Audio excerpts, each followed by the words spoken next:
pray for no. Let's check in pray for no. We used to V8. Yaleka and ball pot when I'm checking the beer. Question man forecast a good pot. No CCTV. Only Shatawale every time. Only Shatawale every time. Only Shatawale. Bravo. Ghana, I'm praying for you. Bravo. I'm glad that we are all happy. It's free and it's okay, and I'm still here because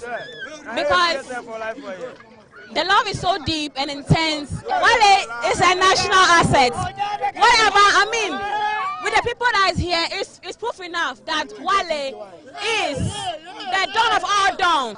They are here. We are here for Wale.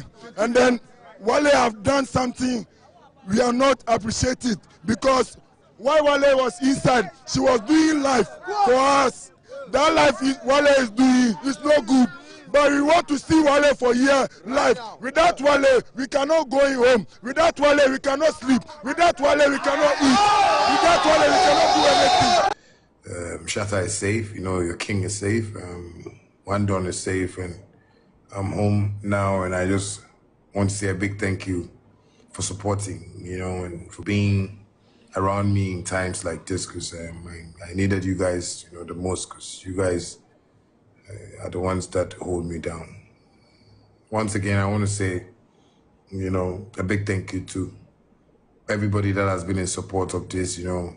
Shouts to Neo Original Wandon, you know, who has been a father to me too, and he's been very supportive too as well. To all the staff of Yoko, you guys have been wonderful. At least I came there. You guys really took me through that rightful processes that, you know, was needed. And I just want to say God bless you. And, you know, to Mr. Ramonacha, I just want to tell you, you know, I thank you so much for your understanding.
That's why it's a king's bed.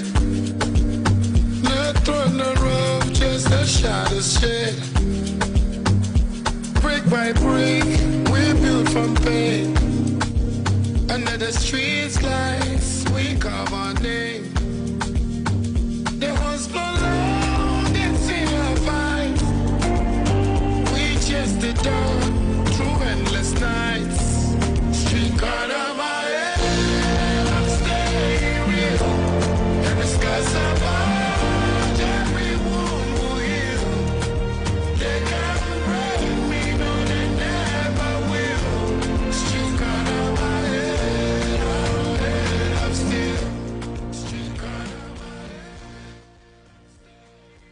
Well, good morning, and thank you very much for joining us on Inside Pages on Metro Television. My name is Audu Moro, and here on Inside Pages, what essentially we do is that we dig into the newspapers and find out what we think are the best or the top stories that are making the rounds, and then we invite the right guest and ask them the relevant questions. So today, I'm sure that you all are aware of what's happened with popular dancehall artist. I'm talking about the man Shatta Wale. He's under some investigations, and that investigations is in connection with a $4 million fraud case in the United States.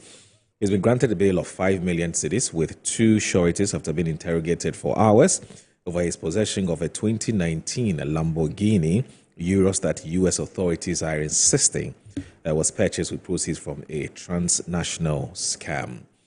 We'll find out whether there's actually some meat to this, there's some substance to this matter which Shatta Wale is facing, or this is just, just one of those challenges or troubles that, artists go through.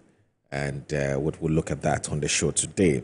There is also the matter of polls. Of course, in the lead up to the New Patriotic Party's election of a standard bearer that's next year, that's December 31, reputable polling, organization. I'm talking about the Global Info Analytics.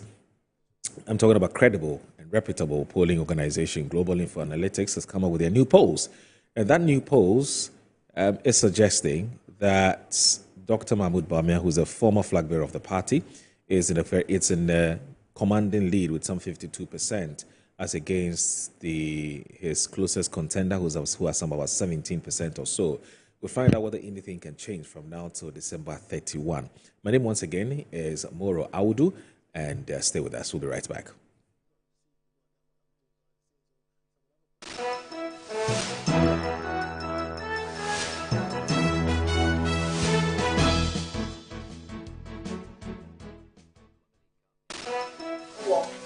Chia winning Nara, me ding edibby dapa, me dear sonko cran ebremo. Now that what you animal would be an ed depana me de bremo. And no any summer spices. Summer spices in here, and we wow no mebreo. Various flavors, Ubenya a yako, Ubenya nemchi, you do good jollof muma and we get dead. Ubenya you do quam, you do for you, hot nako pibito.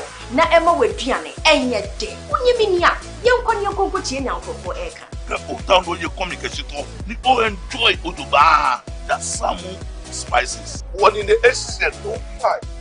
Samu spices in a Sabi, Daddy so say. Samu spices, Munsam. Samu spices, Yama chicken. Samu spices. Nsaka in Ketwa, measure 10 grams. Yawa chicken, spaghetti, garlic and ginger, stew, and jollof, and the flavors of Bebre. Samu spices, yes, Saka. FDJ, Jadian Kratoyatum. Wabedum, Tamason. Hey, J. Watch it, na learning. Missy, watch and learn. Makwama Besisia. Abozing. I can say no, ya konati, and the more drink woman. Hey, but I didn't mean. Oh, sorry. She knew her old dish. Eddie, Dabio, baby womb. Ready? Hey, baby womb. Eddie, I'll cause some discomfort.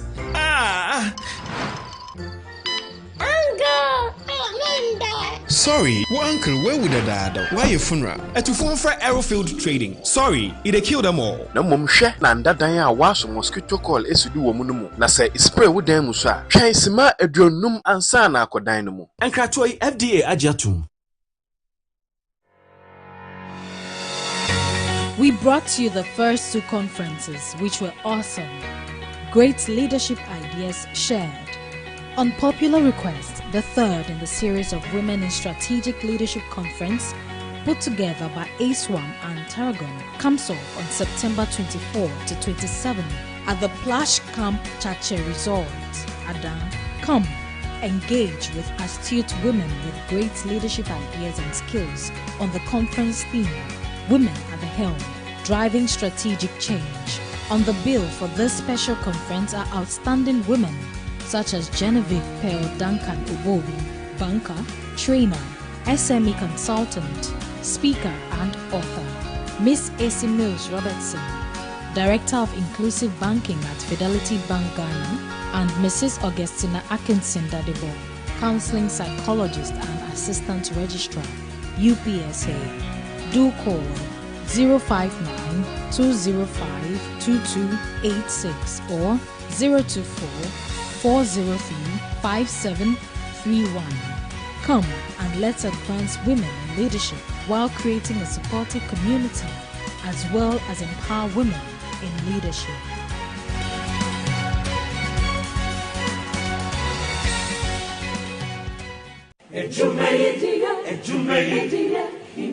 In life, choice is good, but Choice Plus Safety is way better.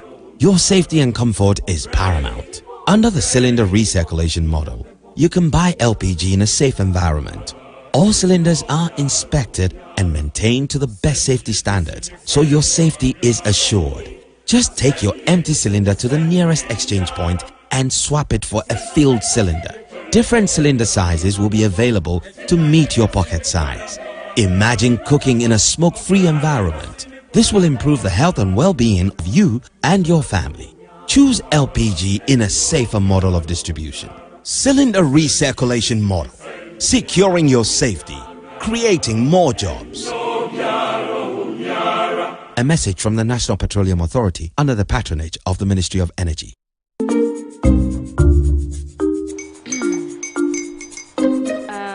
Kwame and his uncle are almost here.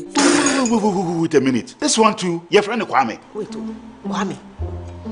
As in the same Kwame again? Yes, mommy. I'm the second coming. Into all this tension just to reintroduce that broke boy from Kaswa. Why would you deceive the family like this again? Now I understand the whole delay. Troll from Kaswa, dear. Why wouldn't he be late? Or be late, of course.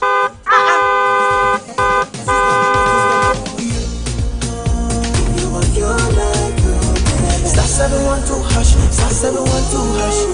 Yeah, you go be the luckiest. Copy from Georgia be luckiest. From not the block, she be luckiest. Yeah, you go be luckiest. No matter why you're lucky, everybody go be that luckiest.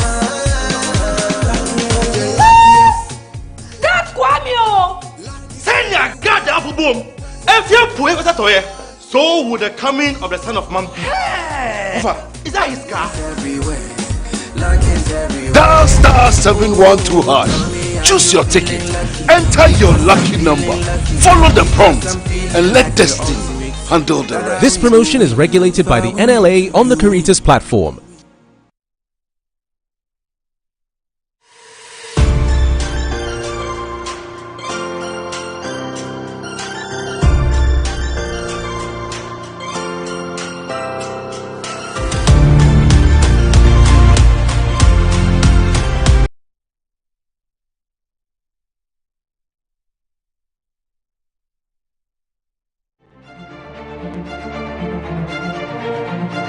Smart, bold, unapologetic. This is Annie Ampofo.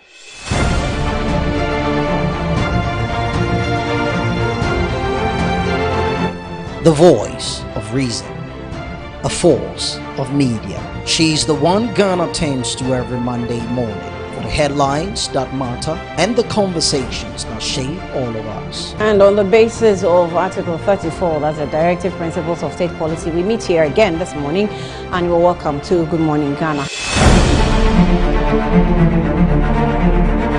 And when the afternoon rolls in, she's back, cutting through the noise, asking the tough questions, and bringing clarity to the issues that matter. A committee to investigate containers carrying ECG cables that are meant for Ghanaians or meant to provide light for the good people of Ghana.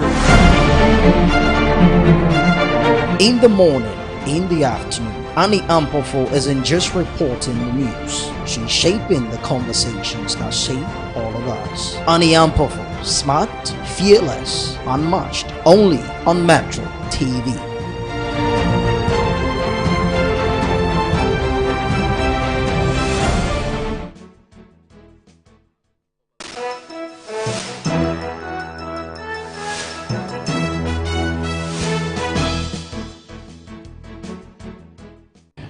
The good news is that Shatta Wale has been granted bail and he has been released. Finally, at the moment, he's been released to go home. Once again, another good news is that the bail conditions was reduced from 10 million to 5 million Ghana cedis with 2 sureties. And that is what we are all happy about. So to the media guys who came to cover this event, to the fans especially, and to the management people, as well as some friends and supporters of Shut Up Movement, we want to say we are grateful. God bless you so much, and thank Thank you for your continuous support. Shatta Wale is ever grateful to you guys for whatever you've done for him. I'm sure from time to time you guys will be hearing from him very soon. So to everybody around the world watching, Shatta Wale has been given bail and he's been released finally to go home. Guys, thank you so much. Listen, West Eastern countries in the world are in 100 years in the future, and Ghana is always stepping backwards. So what the fucking thing Ghana gonna go up? That's it. No, you. Yeah. All right, that's fine. Yo, Ghana, bro, pray for no. You're checking pray for no. We used to V8. You're the guy at the bar pot when I'm checking the beer. Because I'm a forecast a good pot to no CCTV. Only Shatta Wale, every time you only Shatta Wale. Bravo. Ghana, I'm praying for you. Bravo, I'm glad and we are all happy. It's free and it's okay. And I'm still here because the love is so deep and intense. Wale is a national asset. Whatever, I mean, with the people that is here, it's proof enough that Wale is the dawn of all dawn. They are here. We are here for Wale. And then Wale have done something we are not appreciated because while Wale was inside, she was doing life for us. That life Wale is doing is no good. But we want to see Wale for year life. Without Wale, we cannot go home. Without Wale, we cannot sleep. Without Wale, we cannot eat. Without Wale, we cannot do anything. Shatta is safe. You know, your king is safe. Wandon is safe, and I'm home now. And I just want to say a big thank you for supporting, you know, and for being around me in times like this, because I needed you guys, you know, the most, because you guys are the ones that hold me down. Once again, I want to say, you know, a big thank you to everybody that has been in support of this, you know. Shouts to Neo Original Wandon, you know, who has been a father to me too, and he's been very supportive too as well. To all the staff of Yoko, you guys have been wonderful. At least I came there, you guys really took me through that rightful processes that, you know, was needed. And I just want to say God bless you. And, you know, to Mr. Remonacha, I just want to tell you, you know, I thank you so much for your understanding.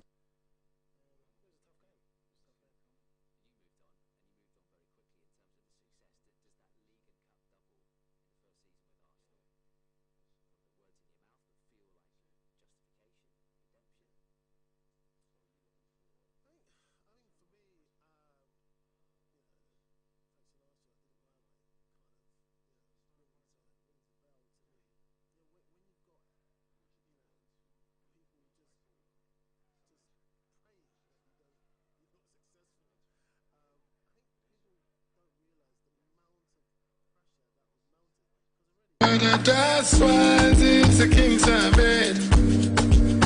No throne, no rope, just a shadow shed. Brick by brick, we built from pain.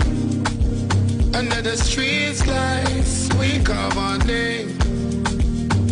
The ones below, they see our fight. We chased the dawn through endless nights. Street corner my head.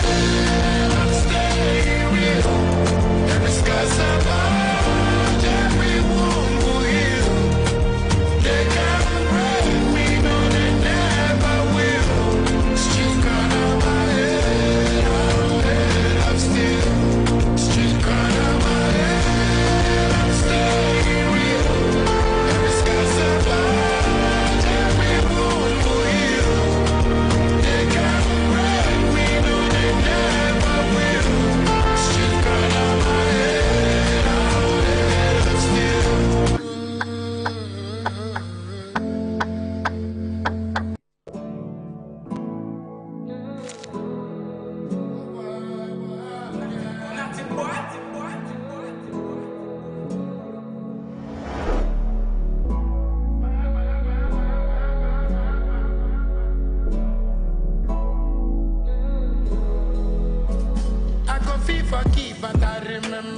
I go feel lose all and I go get them back. I trust God and I know fit turn back. As them plot for me, I say back to sender. Things I see, I be volcano. Dre tell me, Shatta Wale Kafo. In my dreams, I see Trasako. In my dreams, I see Villaggio. But where the money day?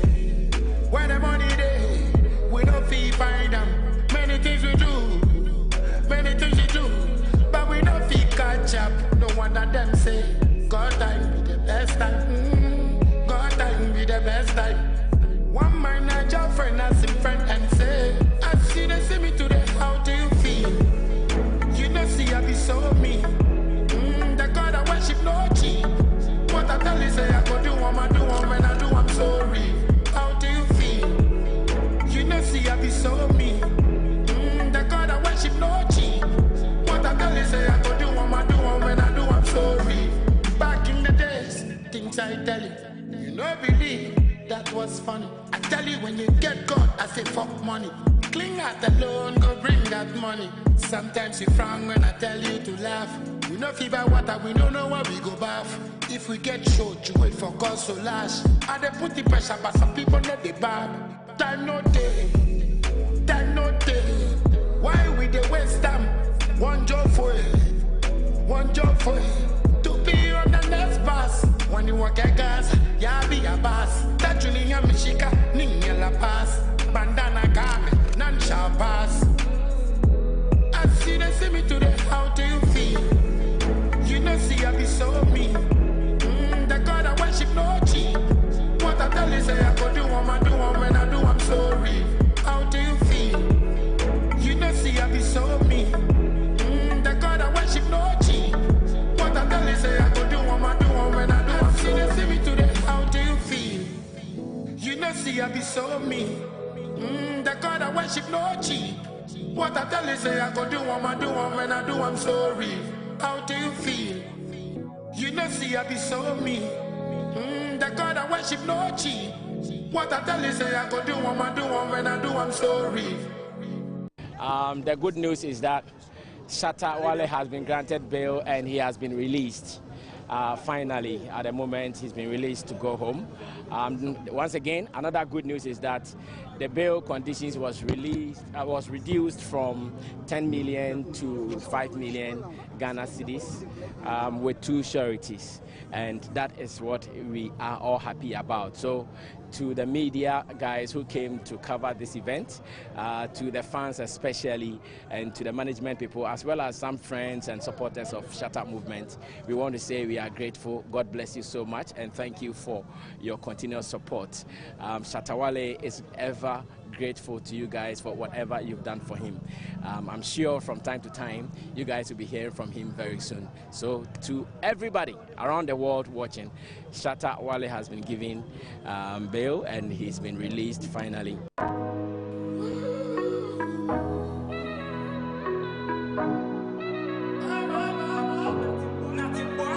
I see hunger before no be so much. Life is to play me football. So we gonna make a more on God. All I think about be big, big dreams. All my hope day for betting teams. Can I have my tele? Oh, blood, I want my dance. Yeah.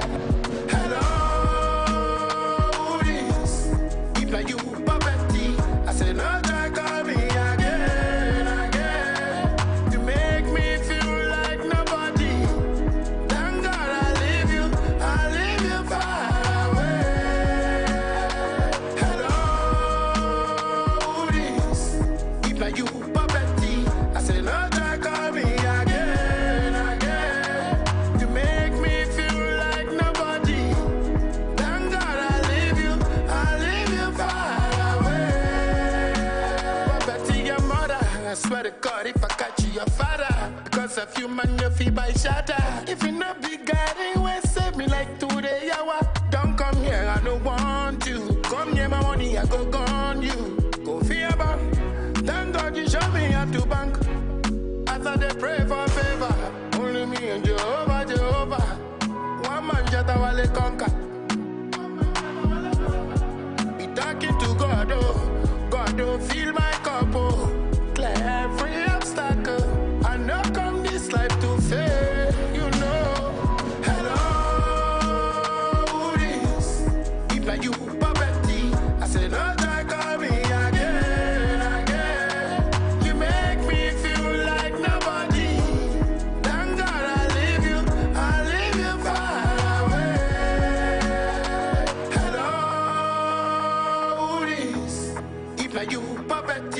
I say, no, try call me again, again. You make me feel like nobody. Thank God I leave you far away. Everybody start rap, pop, pop, pop, pop, pop, pop, pop, pop. Jump, jump, jump, jump, jump, jump, jump, jump, jump. Say, pop, pop, pop, pop, pop, pop, pop, pop, pop. Poverty shame, poverty shame. Rap, pop, pop, pop, pop, pop, pop, pop, pop. Jump, jump, jump, jump, jump, jump, jump, jump. Say, pop, pop, pop, pop.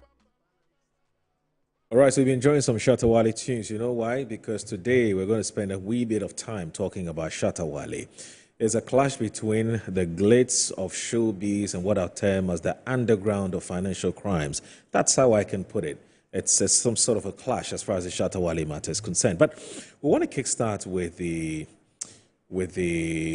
polls which have been conducted by Global Info Analytics, and where the former Vice President, Dr. Mahmoud Bawumia, has been tipped as a front-runner in that race to lead the New Patriotic Party into the 2028 general elections, according to a new poll released by Global Info Analytics, as I did indicate.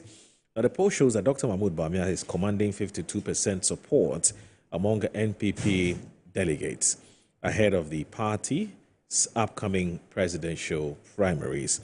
Now, his closest contender, I'm talking about the man, former Asin Central MP, that's Kennedy Japan, is trailing significantly with 17%. Other candidates in the race received lower levels of support. I'm talking about Dr. Brian Champong. He's polling 3%, followed by former Education Minister Dr. Yao Osei Educhum with 1%. And the former General Secretary Kwabena Japan, Boache Jakon, and Adainimo each receiving less than 1%. Now, 10% of the delegates were told remain undecided, while 9% declined to disclose their preference. The poll surveyed 2,656 NPP delegates, with 2,560 completing all responses. Now, interviews were conducted from August 12 to 2025, across 263 of the 276 constituencies using computer-assisted telephone interviews. The survey has a confidence level of 99% and a margin of error of plus 2.44%. The data suggests Dr. Bawumia holds a strong lead, but still faces the challenge of converting undecided delegates as the primary draws closer. So that's with the Global Info Analytics survey. And let me just say that my guest already seated in the studio. I do have this morning Mr. Ernest Adade, who is a member of the New Patriotic Party's communications team. Ernest, good morning. Thank you very much for joining us on Inside Page. It's always a pleasure to have you join us. Good to see you, sir. Morning. And also joining us is the Honorable Fred. In fact, he's Fred Agonyo, who is the Honorable Member of Parliament for the Guan constituency. We're still, fast, have joined his lobbying team to change or to rename the Guan constituency to Sal, and we're hoping that we succeed in our quest, or in this, in this fight, so to speak. Fred, good morning. And I hope you're doing very well. Yeah, so your microphone is actually off, so we didn't hear you. No, we can't do that. No, we can't do that. We can't do that. Or I'm doing well by the grace of God. Yes. Yeah, that I'm bereaved. Oh, you're bereaved? Yeah. So I was in the conference over the weekend. Okay. And then apparently one of my cousins came to Mempasem, and I was way back to Odomi. We are told the car hit him on a motorbike. The driver left him there. Ooh. And so some people saw him late in the night, and then they rushed him to Ohwe Government Hospital. And so I got the information. I followed up the following day. Until you find yourself in the situation, you don't know or you don't appreciate the challenges that we have in our health sector in this country. That's very true.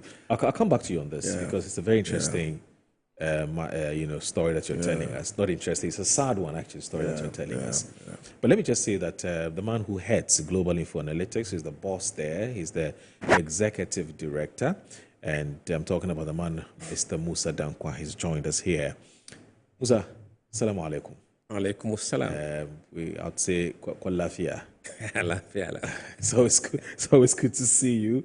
And I missed your call yesterday, but I was far gone. Oh, that's fine. Yes, I'm so sorry. I'm so sorry. You know, when you miss a call from a great man like Mr. Musa Dankwa, you should be worried.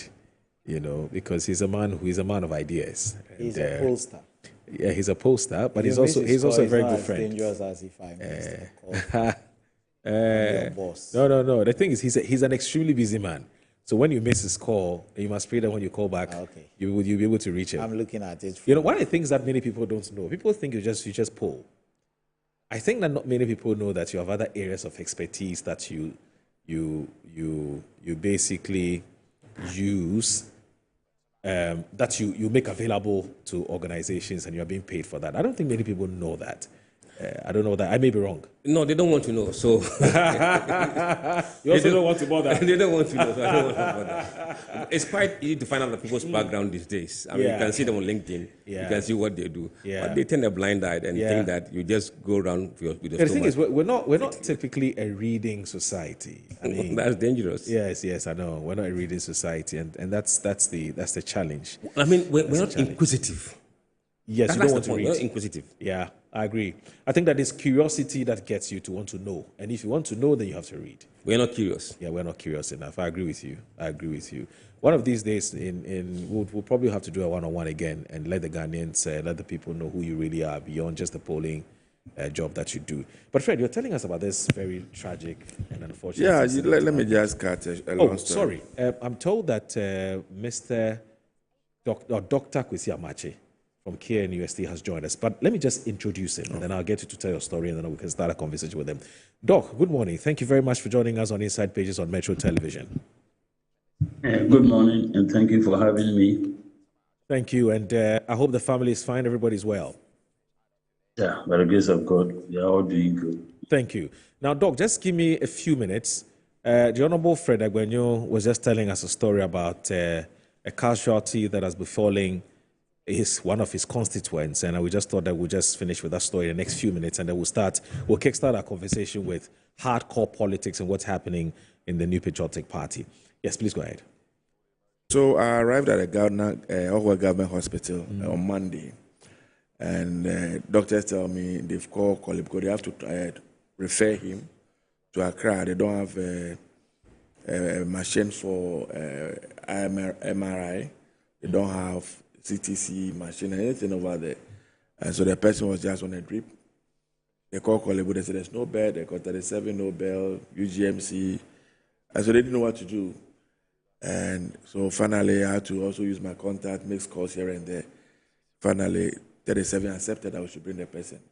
Now, to get an ambulance and pick the patient from Owe to Accra, we couldn't get any in Kpando, not in Peki, not in Ho, all the way from Petoe, that the ambulance came from. So by the time they got to Owe, we picked the patient, look at the state of the road.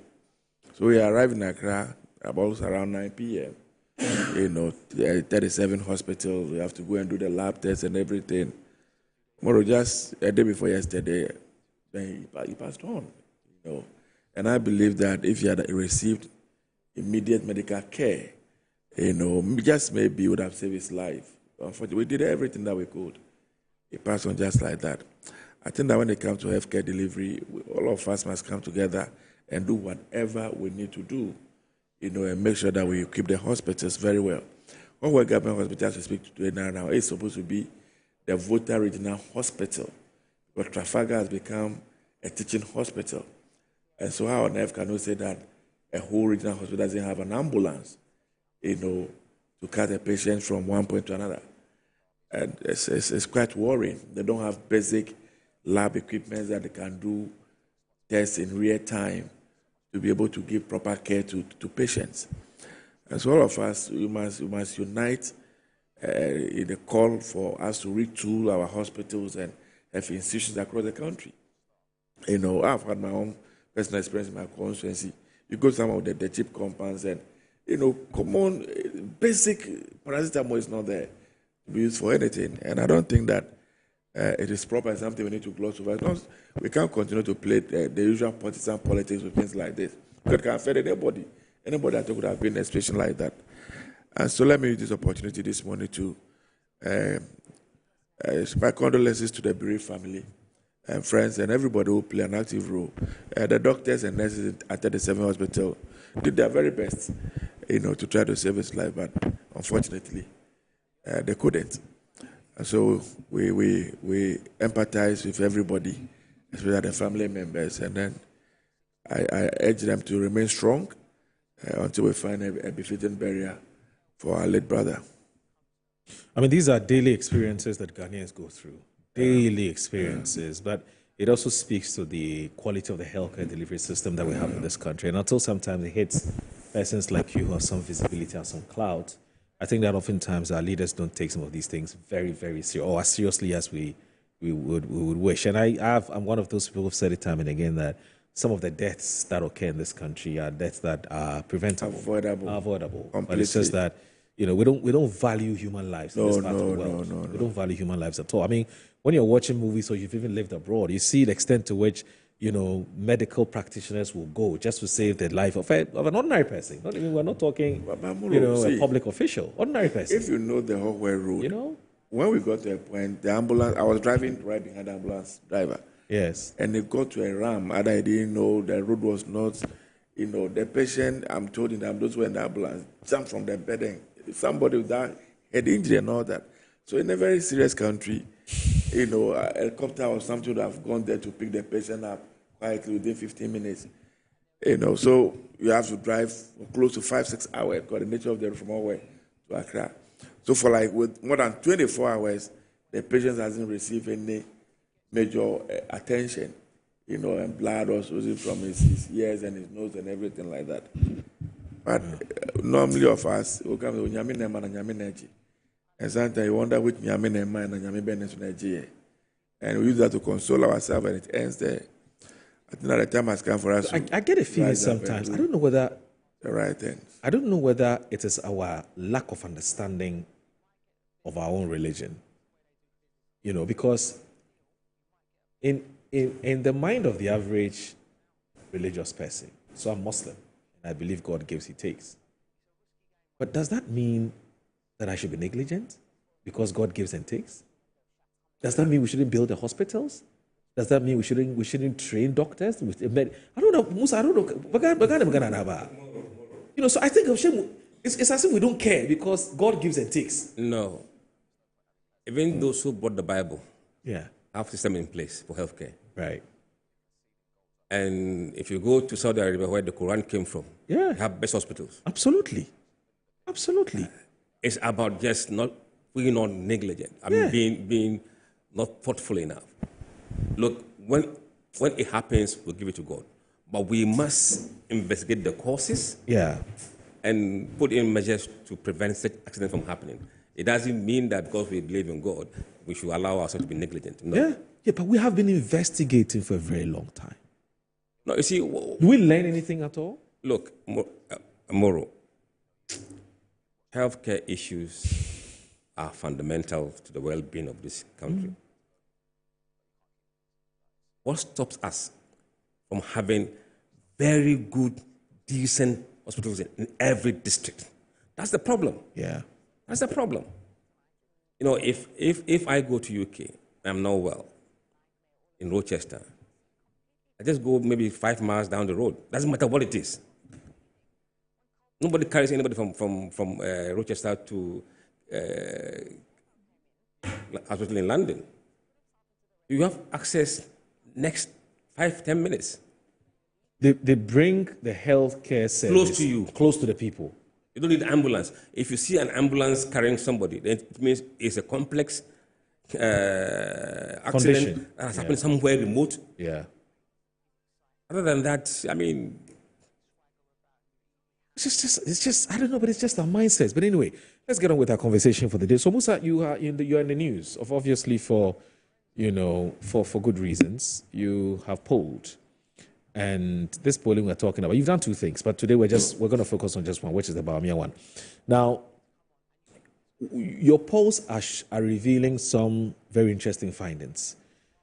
Kindly share with us the highlights of these findings as far as the MPP's internal elections are concerned.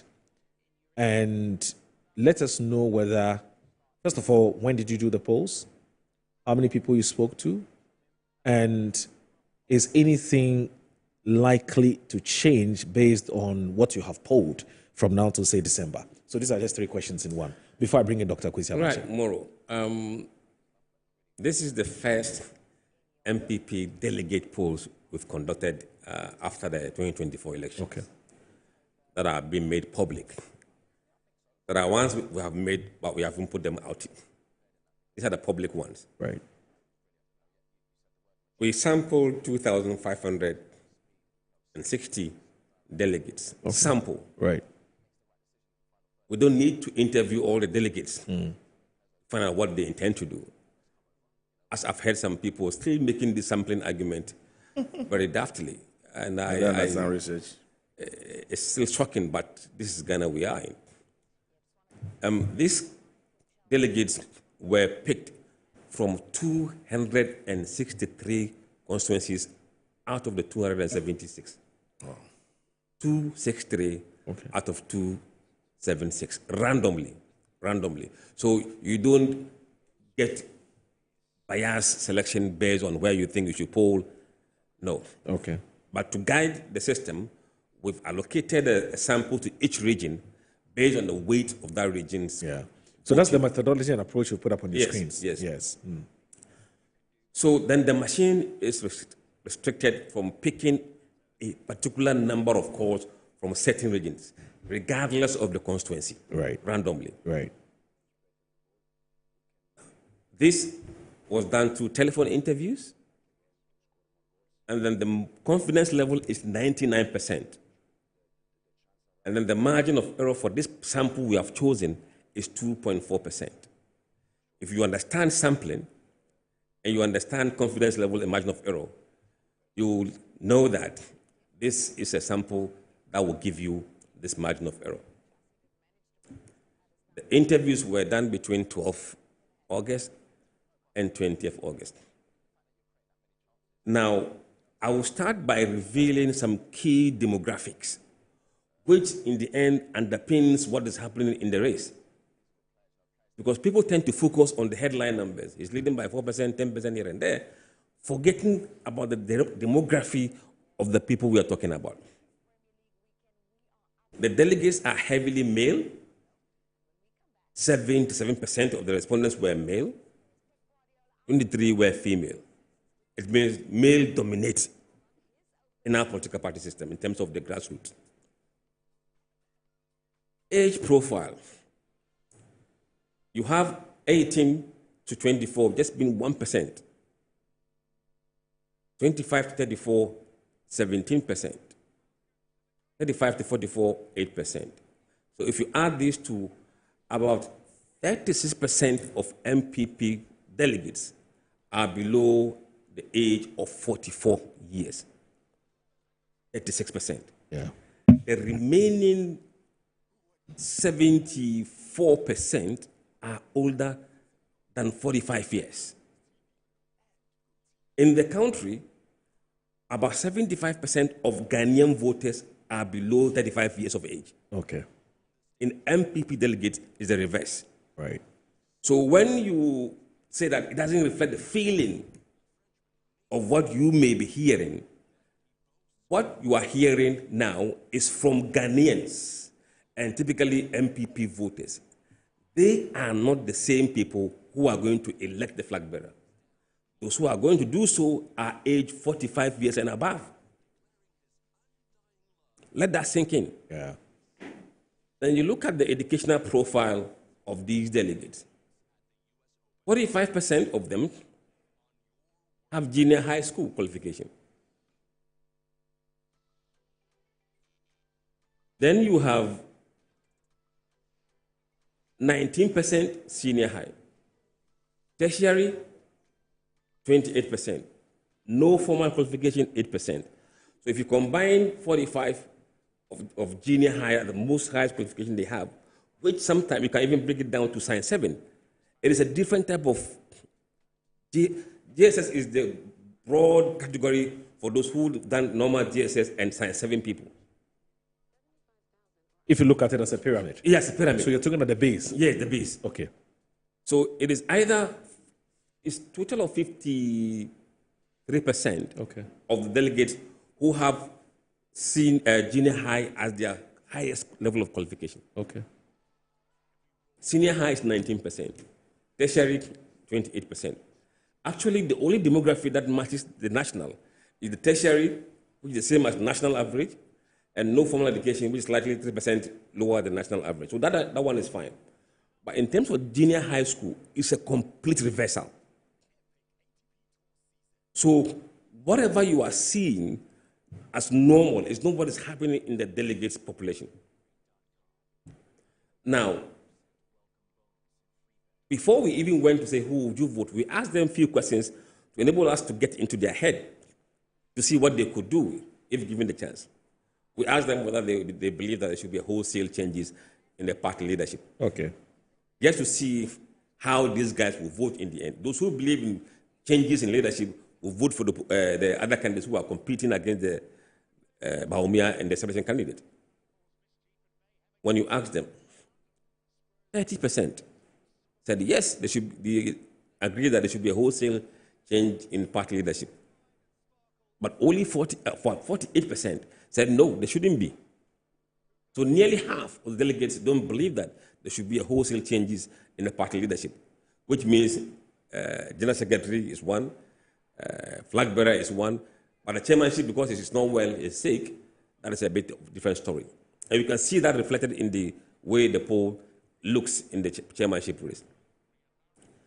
But we did also ask them whether they believe that the MPP as a party has a chance of winning the 2028 elections. 93% of MPP delegates believe that they can win the next election, which is a very good place to be at for your people to believe that they can win. If this belief is not there, then you have a problem. Even if you elect the best candidate, there won't be any energy at the base to support you to mount a campaign in 2020. So there were positives for future campaigning and also a negative to those who want to have a wholesale change in the party. Now, on the General Secretary level, which is being contested by the incumbent, JFK, he is on 44%. And this simply suggests that those 48% who said they don't want any changes, they want Justin Kudia to stay there. But you have a whopping 36% who are saying they are undecided. Now, it depends on where this number will swing to. But JFK is a lot closer to the end than the rest of the candidate. So you could put a bet on him because he's far, far ahead. The rest have a lot of work to do. Okay. When you come to the party chairmanship, because that place is going to be vacant, you can see a bit of turbulence there. There is no kind of convergence on any establishment candidate. Okay. John Boydu leads with 32%. With Nchibu Siakun second with 23%. Asamoah Boateng on 6%. Amoakwa Atta on 2%. Lord Boateng on 2%. Others 1%, or someone else 1%. But you have 34% of them saying that they are undecided. If this guy swing to any of these candidates, it could change the dynamic of the chairmanship race. Right. We don't know whether there will be new candidates entering the race. Okay. But so far, this is what we have. This is what you picked up. Now, interestingly, for the chairmanship race, Nchibu Siakun is behind in Ashanti region, in his own region. Who's leading the Ashanti region? Ashanti is John Boydu. Okay. And in Central region, John Boydu is leading in his own region. So you can see that Boydu is leading in his own region and leading in Chemawuntimin's region. That is, for me, the highlight from those chairmanship races. That's interesting. Yes. That's interesting. Then the presidential primaries for MPP. Look, we don't put words in the mouth of delegates. We just speak to them and tally what they tell us. And we account for everyone's responses from the conversation we've had with them. From the responses that we had from this 2,500 sample, you can argue that the sample is small. You can go and do your 10,000 or 20,000. That is fine. But the people we spoke to, 52% of them said they would vote for Dr. Mahmoud Bawumia. That is what they told us. We did not add any single vote to it. We didn't take single one from it. When it comes to Kennedy Agyapong, it was 17% said they would vote for him. Openly. Brian Acheampong, 3%. Edichum, 1%. The rest were near zero. Not exactly zero, but we'll run it up near zero. But 18% of them are saying they are undecided. 18%. Which means there's work to be done by all the candidates in terms of getting their numbers up. But then 9% said they knew who they would vote for, but they wouldn't tell us. And this is not the first time. We've come to know this trick, so we always have that question when we do MPP delegates. There are those who say that we won't tell you. And your hypothesis oftentimes is that those who don't disclose would most likely not vote for the winning candidate. Yes. That's always been your hypothesis. They will vote for, they appear, most cases, to be Kennedy supporters. Kennedy supporters. Yes. Okay. All right. Now, again, if you look at the race by region, that's where it gives you an insight. So forget about the headline numbers. Dig deeper. Where am I strong? In which region? Where are those people who are sitting on the fence? Where do I find them? You need to have data about which region has the highest number of undecided, or I will not disclose. Right? And whether you need to go and do extra work there. Because truly, you can attack every region the same way you attack Eastern, Central, Greater Accra, Ashanti region. So for the campaign strategists, they need to know where to go. And when you have gone there, who are you targeting? What age groups are these guys targeting? What is their educational background? Does people's educational background impact the way they are voting? And if that is the case, what kind of message do you have to take to those people? Because you don't take intellectual argument to people of junior high and no qualification. So the kind of message you want to send out, you must kind of reframe it to simplify it for these guys to understand. If you go to an area, we say, oh, this area has a lot of tertiary education, tertiary level delegates, then you elevate the argument to a different level. But we've seen people go to the same places with the same message. And this is political communication misfiring. You must know there's something they call KYC in banking. Know your customer. We should have KYD in politics. Know your delegate before you go to them. At the moment, I don't think they're doing that well. You know, you go to a place and you carry a message, and that message is taken to every constituency, every region. Who told you that this region, that's what they want to hear? All right. So the strategy really, I don't think is really working. Yeah. They need to go back to the drawing board, look at the data if they don't have it. Okay. And then see, okay, when we go to Ashanti region, what are the issues? Right. In fact, those who say we should maintain the current system, do you even know which region they are in? You don't know the region that you can find these guys in. So when you go to the region with the highest number of let's retain them, you must have a different message. If you go to areas with the highest level of, oh, let's remove them, then you know this is a fertile ground for you to make inroads. All these people just don't use it, and they just focus on 13%, 2%. Meanwhile, the work that needs to be done is in the data. Right. Right. There's certain things that, as a matter of principle, you don't like to do, which is to advise people publicly. And the only way you put it, anytime we'll push you to the wall and say, what should politicians do with the work that you do? You have a way of saying that, well, those who believe in science know what to do, and those who don't believe in science also know what to do. And that's how you've always ended. You will not go beyond that. So I won't even bother to ask you. But let me speak to Dr. Kwesi Amakye. He knows how or what to tell the politicians who are watching the show this morning. Doc, once again, thank you very much for joining us. Doc is a very respected and a very well-known political scientist in this country. and he's a senior lecturer or a lecturer, KNUST, in Political Science Department. Doc, once again, thank you very much for joining us.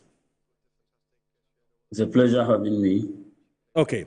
So if you were in the camp of any of these aspirants, what would you be doing with this data, even before you tell me what your general thoughts about what you found out, whether you're surprised, not surprised, basically what your reaction would be to this findings. But if you were in the camp of any of the aspirants, what would you do with this data? Once again, thanks for the opportunity, and let me say good morning to my colleagues there at the studio, and then your viewers. In a way, I think the aspirants should be grateful to Mr. Dankwa, because he's done a very good work for them. Come with a lot of good analysis, scientific work. So in a way, you use the data to re-strategize. You go around and you get the impression that you are doing, and as it is, you come back with a feeling that, look, I have made some significant impression on the delegates there. But then human beings are very complex, especially on matters related to elections. So when someone comes out with such a study, the person gives you a rare opportunity to get an insight into what indeed, happens to be people's understanding of the whole issue and their plans, their understanding they want to vote for.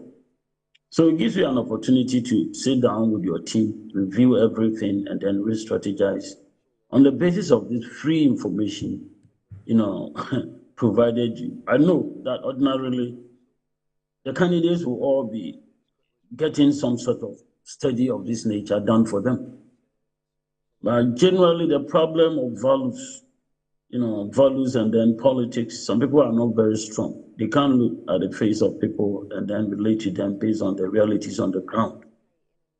So when you get this one objectively done, it's not the first time he's coming out and definitely establish himself as a poster.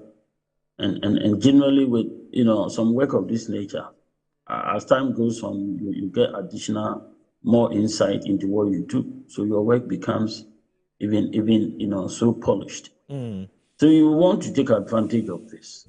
Is someone adding to whatever it is that you might have done, your own researchers, your R&D department, maybe doing some study of this nature and giving you the outcome. Then it may complement what you already have, or whatever it is, 10 things radically, upside down. But you take it dead seriously and work with it. But why must I take Musa Dankwa seriously when we have over 200,000 delegates who are going to be determining and deciding who leads our party? He decides to speak to just over 2,600 delegates, and why should I take that seriously? I mean, that's, in the view of some people, cannot and will not represent the voter choices as far as the delegates are concerned. Sampling is sampling, actually, and then a sample size, I've not checked the percentage. But as it is, I'm giving Mr. Dankwa the benefit of the doubt. He knows what he's doing. So he'll take a sample size that one can work, that can be taken seriously. And that is what we do generally with, research. It's always impossible to engage the whole population. So we work with some, sample sizes. And I like to believe that he will get about 10% plus sample size with the figure that he worked with. So that is it. Is what the scientific studies have handed down to us. So you don't necessarily need to talk. You don't need to talk to somebody. So you try to get a representative of the whole population. Okay. You take it seriously, but that's not necessarily what is going to happen.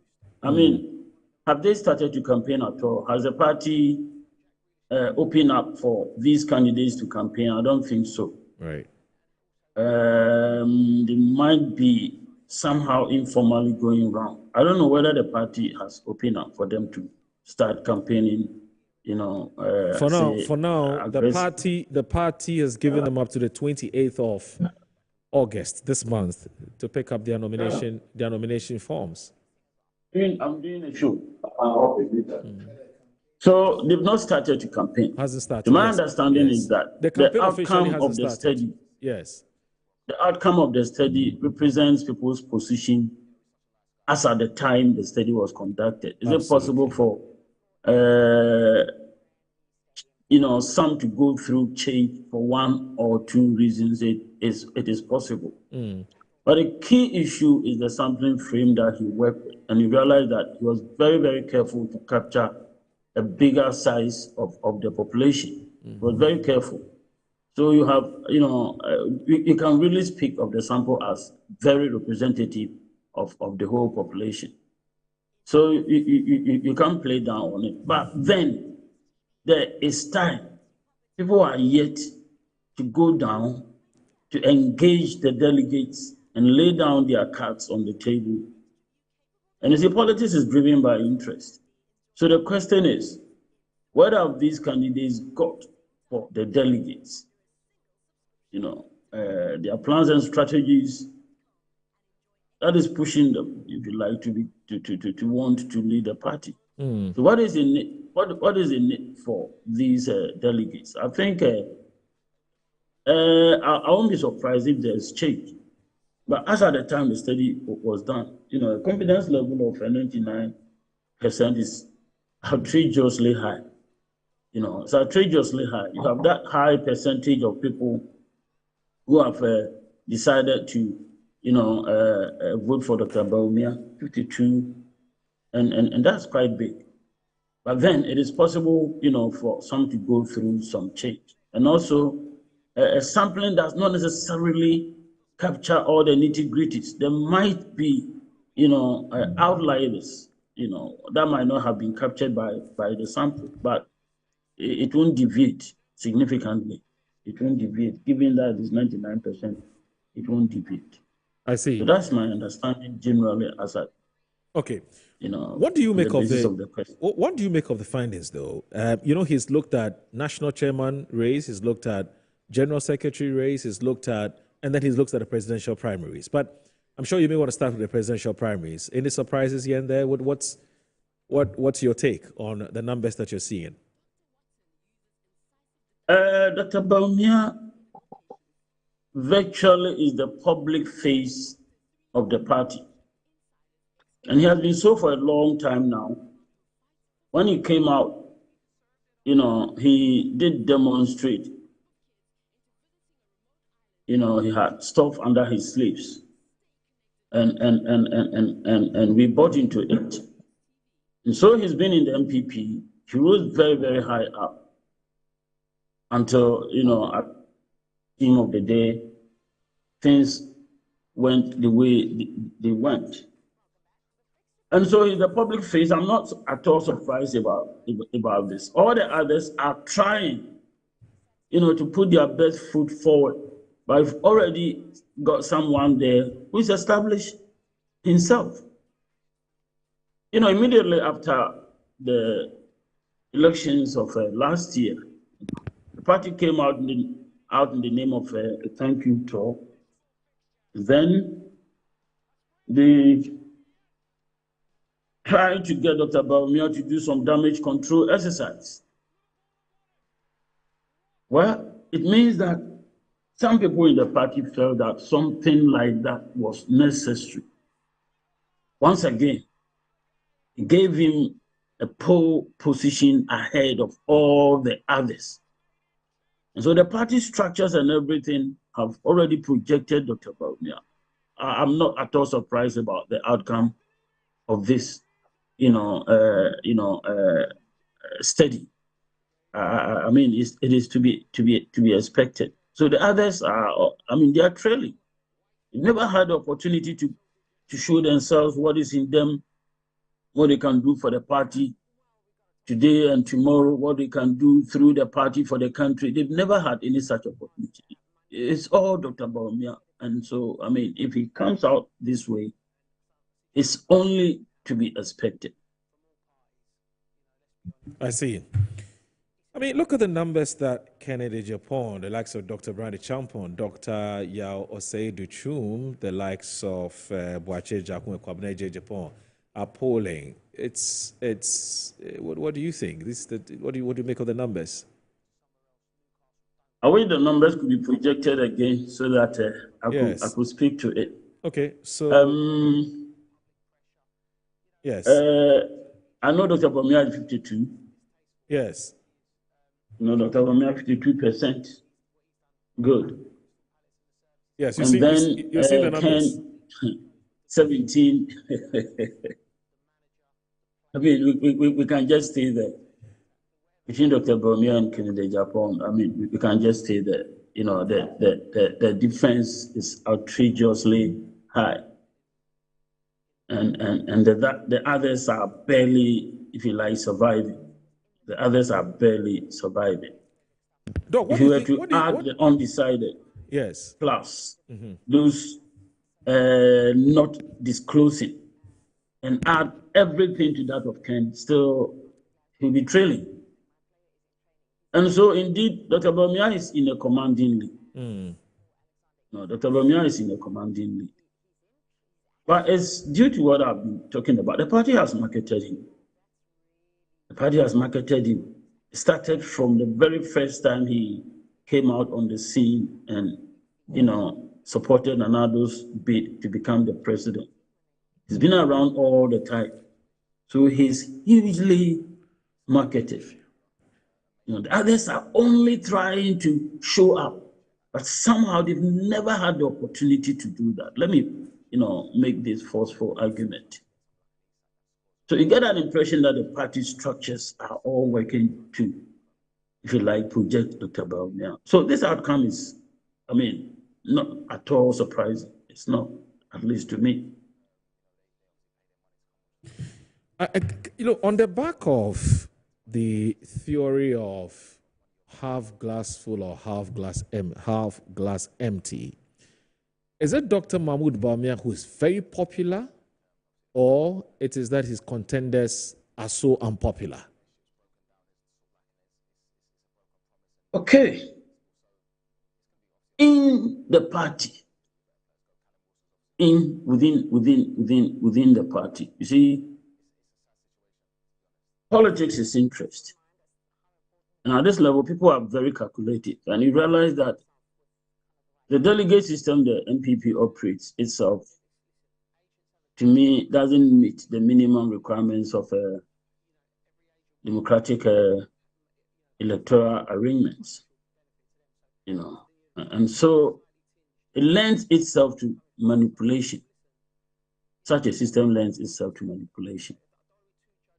And you have the same people who have led the party or who have been delegates there. They tried to do something the last time they met, and it was quite it wasn't significant. The efforts to expand the delegate system, what they did the last time around, was not significant. So they're working with numbers that are subject to manipulation, and the people out there who obviously are going to be the kingmakers. You have had the opportunity to engage the party, and what I mean by the party, I'm talking about the leaders, those who are there. They have been there for a long time. They are managing this. They managed Nanado's leadership, brought in Dr. Bawumia. The same people did it. And so the popularity might not necessarily cut across the party. It's a delegate thing. It's just a small number they are working with. So they should be very careful with what they are doing, because this is not necessarily representing the rank and file in the whole party. They're dealing with just a handful of people. And these people, over the years, have come to know what they stand to gain by supporting Dr. Bawumia's leadership. It's interest. Everybody, goes through this strategic calculation and then come to an understanding that if I move with candidate A, potentially I stand to gain benefits E, F, G. And so that sort of calculation to me is what has produced this particular outcome. Like I said, it does not necessarily mean that in the whole MPP, if we were to consider their card-bearing members, all of them, this popularity will show. It does not. So yes, in the context that we are looking at, yes, Dr. Bawumia's popularity is quite high. But we realize that we are looking at a restricted context, very restricted. Doc, please hang on a minute. Don't leave us. Let me pick the thoughts of my other guests who are in the studio, and then we'll go around the table and come back to you. But you know, this is about your party, Ernest. You haven't still told me where you belong. You just say that your vote is your power and your vote is your secret. But you certainly are rooting for one of them. The last time you tried to put me on. Yes, yes, I've done everything I can, Charlie. I'm gonna tell me. You know what to tell me. Very soon you will know. But how do you find the numbers that have been polled so thank far? Thank you, Moro. I extend my greetings to my other colleagues around the table. Doc too, who is on the call. Polls are good. The reason being that it's a form of research, and it helps you strategize. It helps you to plan. So for me, it's difficult to have a poll, especially in our part of the world, that is very sacrosanct. It's accurate. It is what you want it to be.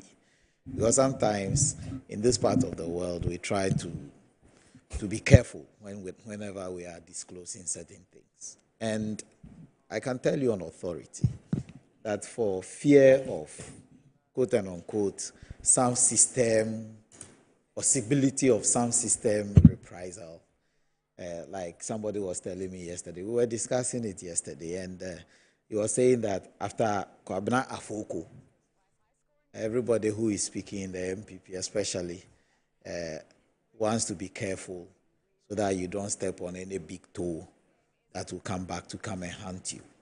Also, we always have this situation where when it comes to picking forms for these local level elections, in fact, somebody can chase a form from here to Kumasi and travel from Tamale to Accra and will not get the form.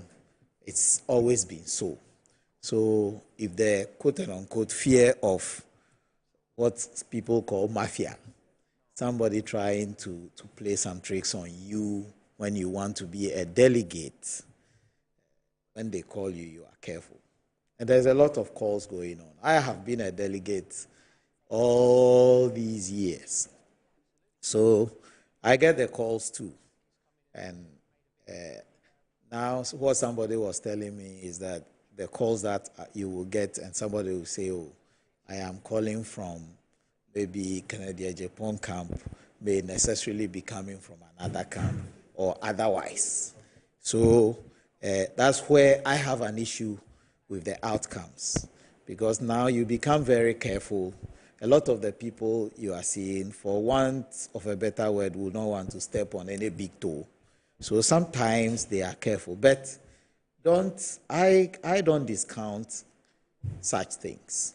No matter what the challenges might be, like he was saying, he polled a lot of things that should help all these candidates strategize. I share Dr. Amachi's view on the huge gap between Dr. Mahmoud Bawumia and Kennedy Agyapong. I think his last poll was, we had a similar gap, was quite big. I think it was some 30% between what Dr. Bawumia actually had and what the poll was. I think it was 36 or so percent, but he actually had 63%. And the same thing. So the difference between the poll numbers and the actuals that we had on election day was quite big. No. Okay, I was going through your previous. If look at our predictions Okay. In the polls, there were... That's the primaries, not the national elections. the primaries. Yeah. They were undecided and undisclosed. Excellent. And then we modeled that based on what we know, Bawumia was going to get 58% plus or minus 2% margin of error. Yes. And Kennedy, I saw that. 36 plus or minus 2. So in the end, it was the same. I was coming there. So you see, when you make for the gap, the only difference is, that's why I said I agree with Dr. Amachi when he mentioned the huge gap. But even this one, if you add the 17% from Kennedy, you add the 3% from Brand, and even the next 1% that we have on the thing, if you add all to even this one, he's not even crossing 22%. So I think that is something that should be looked at. All things being equal, the various delegates, the various candidates will have to plan and know what they will take to their people. There's one thing I think we should look at more critically. Okay. And Dr. Amachi asked that question.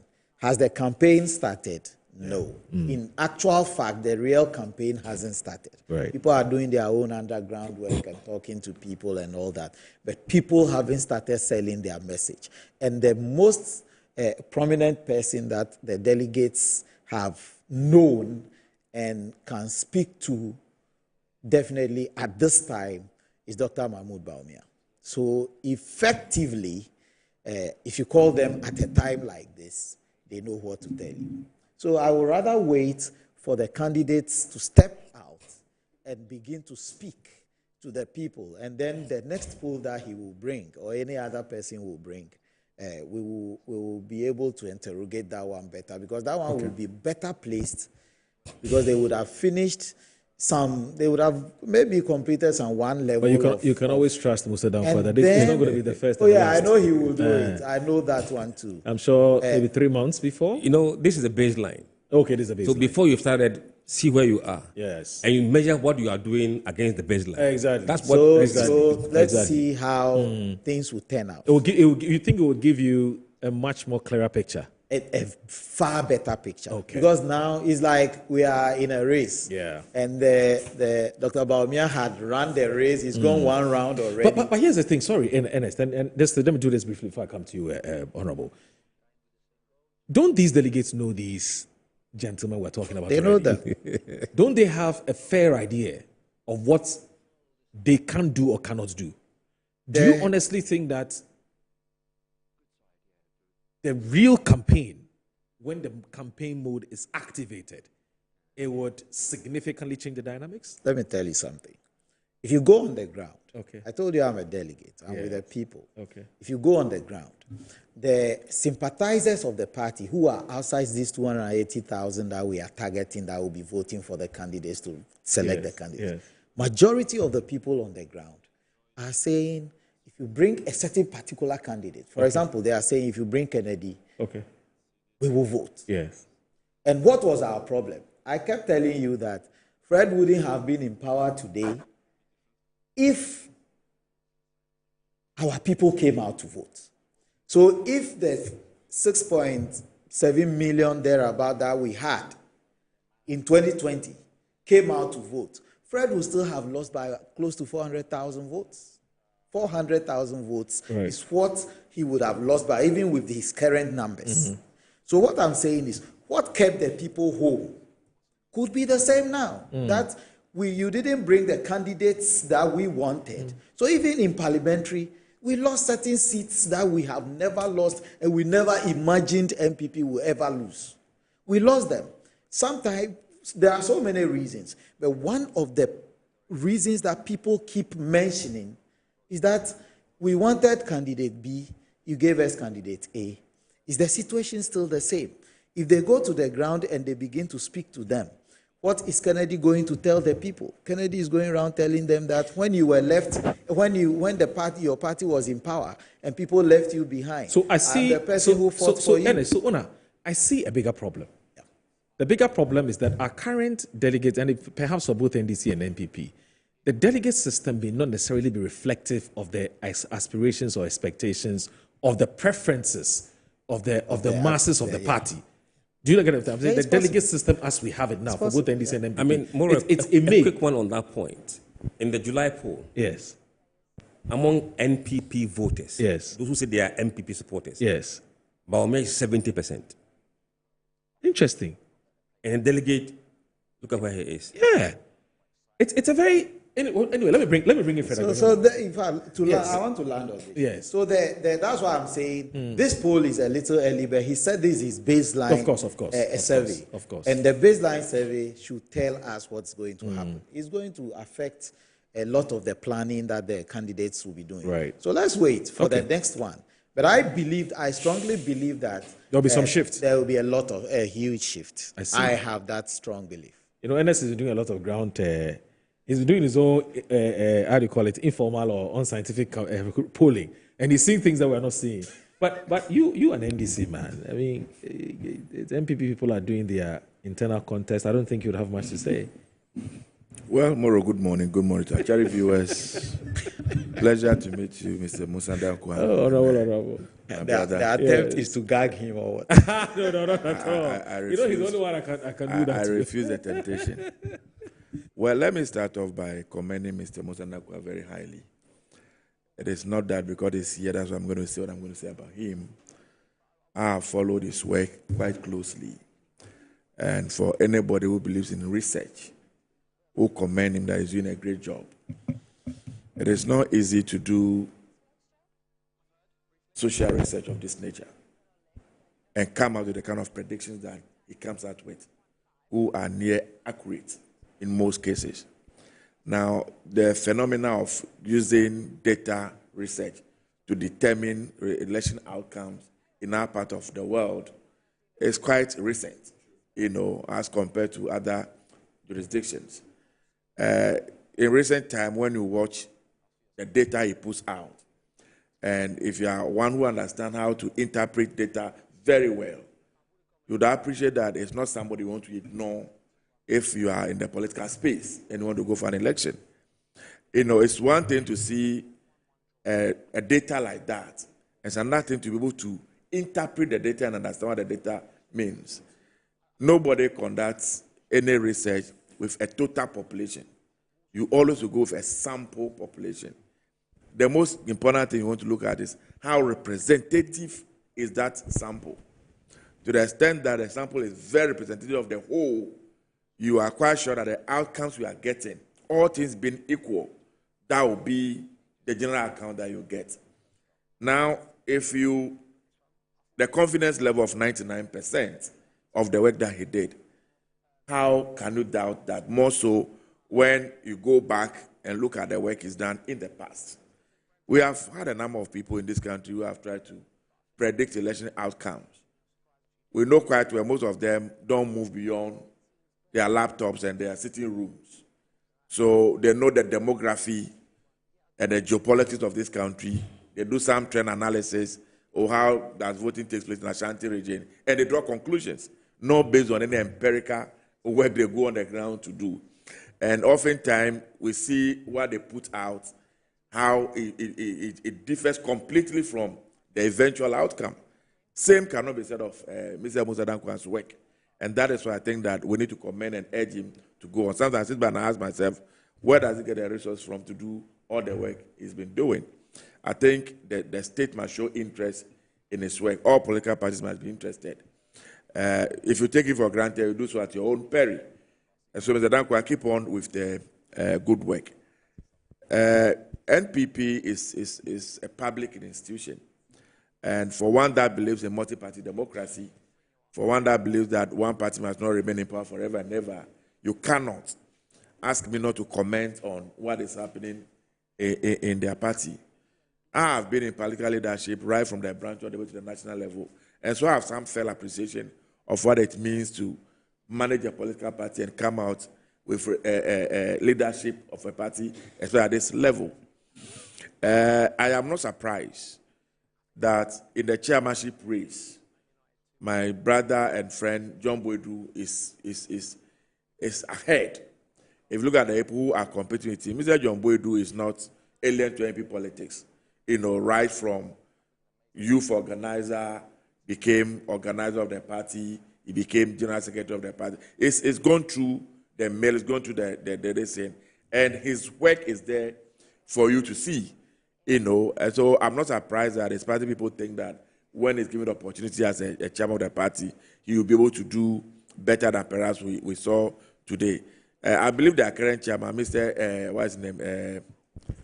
Stephen Tim, my view, I may be wrong, is that he won the last elections purely out of sympathy because he has tried over and over and over. And so the delegates thought that, you know what, let's give him the opportunity to also come and showcase what they can do. I am not too sure if they are convinced and they can make a categorical statement to that he provided the kind of leadership that they expected as a political party. That is for them to conclude on. I will not go into that. The General Secretary of the party, my friend Kodria, again, he said that some people think that the delegates saying that there must not be a clean slate, that some officers must remain. I have always advocated for a thing like that because you need that institutional memory to be able to move on. And so when you have a situation where all the executives are removed, a new crop of people comes into office, it becomes difficult to start the race. And so sometimes you may want to look at individuals and the role they play. Don't lump all of them together, single them out, and judge them per the work they do. Based on that, you can make a determination as to who must remain and who must go. But if you decide to use the same brush to brush all of them, you may end up pushing away some very good materials and competent people who could help the establishment to move on. And so we will urge that the delegates will look at that broadly. But it's quite interesting, the position that Mr. Woon to me is playing in this particular race. And I am reluctant to say this, but yes, MPP at this stage will go and elect Mr. Woon to me as the national chairman of the party. You know, people question he even being, you know, the chairman of the party in Ashanti region. I think that we can elevate our politics a bit. I'm not saying, yes, he has his own strengths and weaknesses. No, please. I am not picking up on him, sorry. You know, I will not do that. I will not. Just if I finish, you listen. He has his strengths and weaknesses. I'm told he has a very deep pocket. But we all know that at a certain level, the pocket alone doesn't do it. You know, the personality and how you come across, you know, how many people more can you attract is very key in politics. And I'm sure that the poster can attest to that. The personality. Will you send him to Tech to go and talk to the TESCOM students?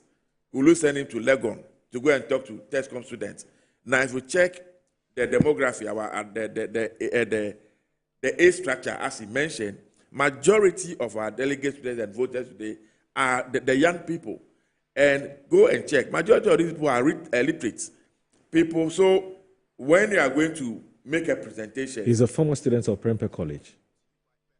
Will he go to Prempeh College today if they are 18 years and above? Yes. To go and meet his students and talk to them? He's an alumni of Prempeh College. Will you listen to me? Will they accept him as an alumni? Okay. Will they believe in him? Why not? Can he convince them? Why not? Can he stand on the podium and speak? Why can't and he? Get them to accept him?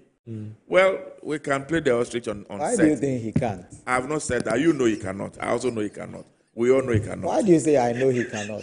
He doesn't have to address people in English. Let's come to the substance. I don't want to go into it. I will be happy if MPP, because you have proven that with that number of persons. Somebody made a statement in America, the last American elections, that how on earth can America give the people of America two very, very old men in Biden and the current president to make a determination? They have no choice. They have to pick one of them, right? And so that is what we are doing. But always forget that your party goes beyond just NPP. It's about Ghana we are talking about. And so when you are even presenting materials, present materials that represent the image of Mother Ghana. Yeah, but it's not a party decision. These are individuals who say they want to serve the party in various capacities. Why do you blame the MPP? So you want him to be disqualified? Some people must make a determination on the people. Okay. You must ask yourself that when we are finished the internal elections, these persons will be presented on the national scale. Okay. Would they be able to be at the forefront of issues at the national level to canvass and advocate for whatever you are looking for? It is key that you do that. As I said, I'm not naturally, I will not go and talk about name individual. It's because it's a state institution. Now, coming to the presidential race, within NPP, they have created a god. The system, the establishment, has created a god. They are branding what cannot hold. They are using more cement to make sure that the building looks strong and nice. The reality is that the foundation of that building is very, very weak. You can put all the colors and do all the nice things you want to do. It is not strong enough to stand any storm. It will go down. And that is what they have done with Alhaji Bawumia. When Alhaji Bawumia appeared on the Ghanaian political scene before 2008 elections, all of us who monitored and watched him closely said, who is this smart young man? We are told was at the Bank of Ghana. Anytime he mounted a podium to speak, depth of knowledge, when he presented his speeches and his, lectures, and you sit back and say, so we have this gem, and Ghana is struggling to manage our economy and do what it is we are supposed to do, especially before 2012 elections. Sometimes you sit back and you listen to him and say, so where has this person been all this while? This guy has all the solution to Ghana's problems. Lo and behold, 2017 became the vice president. Prior to that, the MP candidate, Nana Addo Dankwa Akufo-Addo, has told us that he is quite deficient when it comes to the issue of the economy and all that. And so the man to address economic issues of this country is Alhaji Bawumia, and that is why they beckon him. Against, majority of the people in the party at the time that they didn't know him, he didn't have a card. Yeah, our brother Komna Japan has told us that he was even the one who paid his card for him at the first time, then as a general secretary. And so he was not a party person. People thought there were other people in the party who were the President Kufuor who could have partnered Nana Addo. But Nana Addo said, no, this guy is the best when it comes to economics. He's the best who can fix all our economic indicators and make sure that Ghana is running. The man now becomes the leader of government business. And shortly after, they constituted a 40-member team to determine how the economy will move and to see how they can arrest the city that was depreciating very fast. And to my surprise, Alhaji Bawumia's name was on that list. So I asked myself, how can somebody be the leader of government, the economic management team? And yet when they are constituting an economic management team, that leader's name is not there. The finance minister's name was there. And before I could say Jack, the man was no longer talking about economy. Now he was talking about digitalization. And they positioned him at a point. Everything good that happened to that administration was Alhaji Bawumia. Everything bad was Nana Addo Dankwa Akufo-Addo. It's like, what is going on here? And sometimes politicians, we are very, very funny. We behave as though Ghanaians cannot think and cannot see things for themselves. And that whatever that we throw at them, they will take it and swallow it like that. Ghanaians have the ability to read in between, to watch things closely, to appreciate and understand things as they are and ought to be. And so for me, my greatest joy will be for MP to go into the elections and elect Alhaji Bawumia as a candidate. It makes our work very, very easy. And when I say our work, I mean NDC's work very, very easy. The NPP said the same thing about John Mahama and said they want John Mahama because they beat him in 2016. President John Mahama, and so we make their work easy. No, that is wrong. Okay. President John Mahama has been a politician all these many years. Okay. One as an MP, he became Deputy Minister of Communication. He became Minister of Communication, Director of Communication of the party. Came back, became a vice president. So he's gone to the political mill. He's been given an opportunity to serve in public office, and evidence of his work is available for all to see. But he lost in the 2016 election. If you take somebody like Kennedy Agyapong, yes, apart from he being an MP, what metrics are you going to measure him with? Do you understand? Yes. If you put the two side by side, I mean Kennedy Agyapong and Dr. Bawumia, I can argue that Dr. Bawumia has been a vice president before. And so I'm going to measure his performance as a vice president. The things he did and the things he couldn't do. What am I going to say about Kennedy Agyapong? If you said yes, he was an MP for maybe 16 years. If you go to this constituency, there's evidence of the work he did. You say it's a businessman. There's evidence that he's doing well in his business. Do you understand? So it's difficult when you go into an election with a candidate like that. You don't know where to even, as it were, punch him from. Donald Trump had never held any political office. He became president. He's a businessman. Exactly the point I'm making. Yes. Exactly the point I'm making. Yes. You know why? When he came on the scene, the main political actor didn't have much to say about him. Yes. And he has proven then that he was a successful businessman. So the campaign was easy for him to listen. What I know what to do best is to create wealth. I am a business person. Yeah, but that's the same thing Ken saying. This is my record. I am saying that. You didn't understand what Fred said. Maybe he's not paying attention to me well. I am saying that. I'm listening to him. Kennedy Agyapong. Yes. He is coming to tell the delegates and tell the public, listen, okay. I am a businessman. These are my businesses. These are number of people I've employed. I have been successful in business. Give me the opportunity to come and govern Ghana, and I'll do the same thing. Okay. Alhaji Bawumia cannot say same. Yes. Because he has been given opportunity. And the record as of today showed that it was abysmal. He didn't perform well. Fair enough, but I'm also asking you. For me, I'm coming. When I'm campaigning, yes, and you put Alhaji Bawumia before me now to criticize, to punch him as a politician, yes.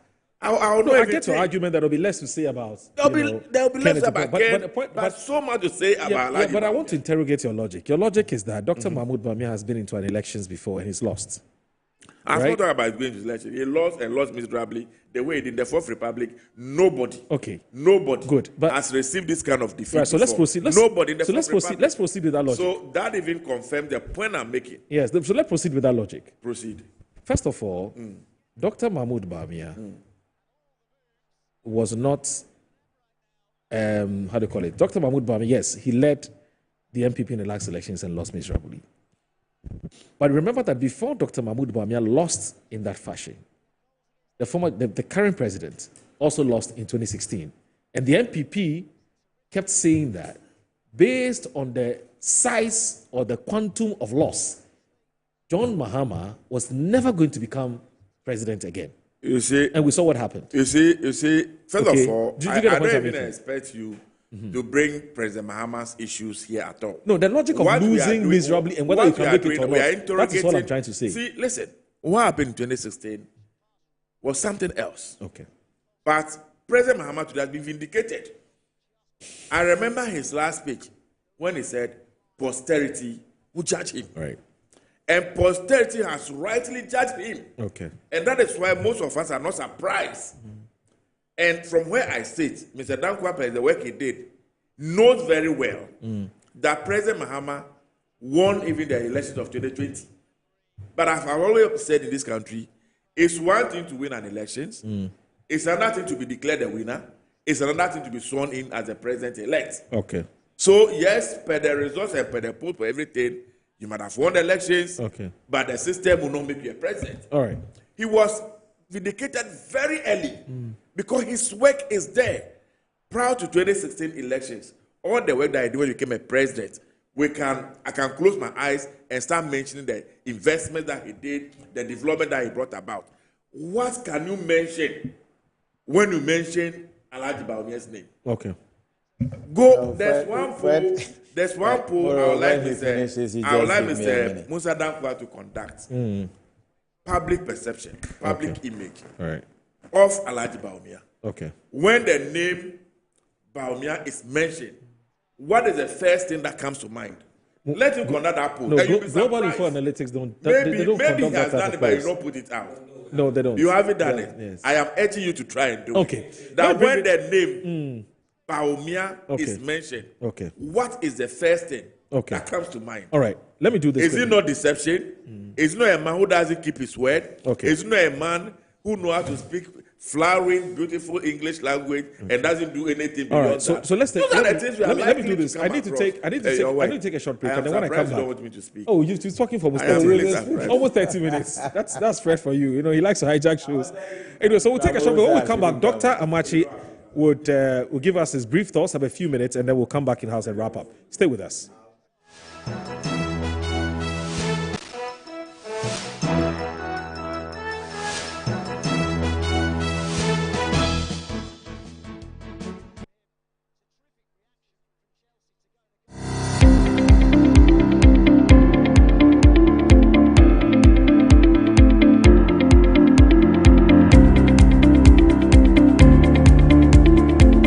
abusuafo ye mama kwaba eba children's palace nkwala nyema nyina fie enye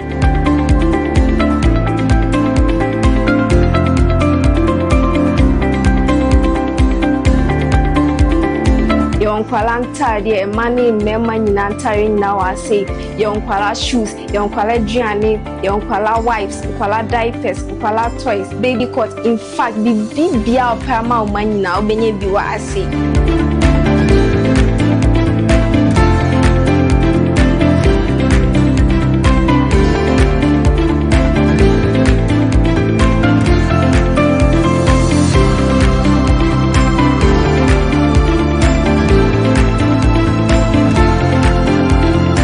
Located at East Legon Hills, Nana Chrome KFC. Contact us on 059 6377 172. Children's Palace. Happy children, happy fashion. See you soon. Bye bye.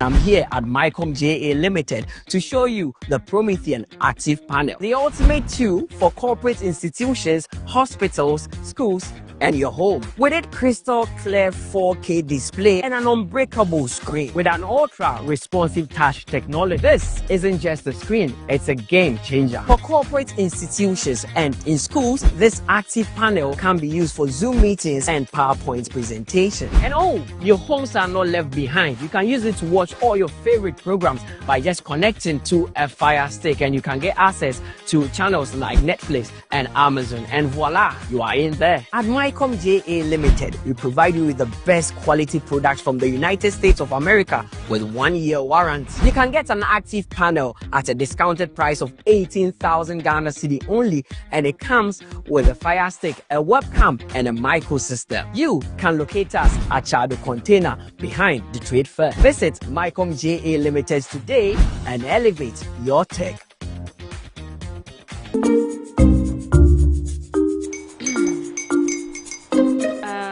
Kwame and his uncle are almost here. Wait a minute. This one too, your friend Kwame. Wait, Kwame. As in the same Kwame again? Yes, mommy. I'm the second coming. Into all this tension just to reintroduce that broke boy from Kaswa. Why would you deceive the family like this again? Now I understand the whole delay. Troll from Kaswa. Why wouldn't he be late? Obey him later. Of course.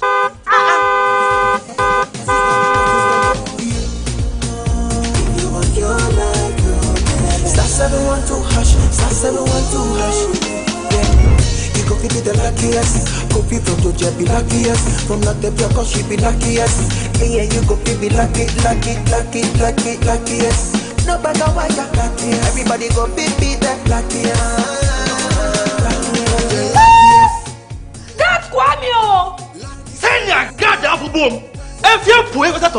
So would the coming of the son of man be. Is that his car? Dial star 712 hash. Choose your ticket. Enter your lucky number. Follow the prompts and let destiny handle the rest. This promotion is regulated by the NLA on the Caritas platform.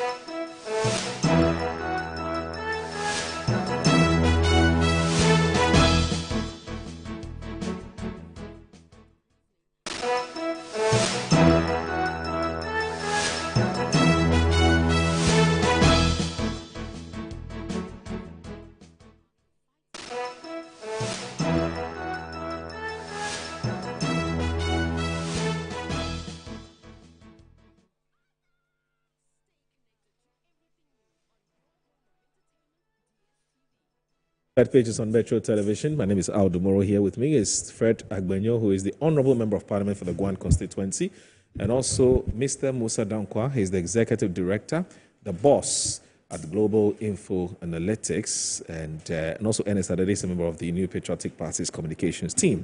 Let me also say that Dr. Kwesi Amache is also with us on Zoom. He is a lecturer, Political Science Department, KNUST, as some people say, NUST. that's for short. So, Dr. Kwesi Amakye, let me just do this few minutes with you before you take leave of us. I know you probably have some students to go and teach, or you have lecture today. But, Doc, if I am Dr. Mahmoud Bawumia, in the last primaries of the New Patriotic Party, 2023, I polled about 118,000+, which culminated into some 61.47%. And now I'm polling about 52%. That is, if nothing changes before January 31st next year. What would that mean for the Bawumia campaign? You've dropped from 61.47% to 52%. Does that mean anything at all?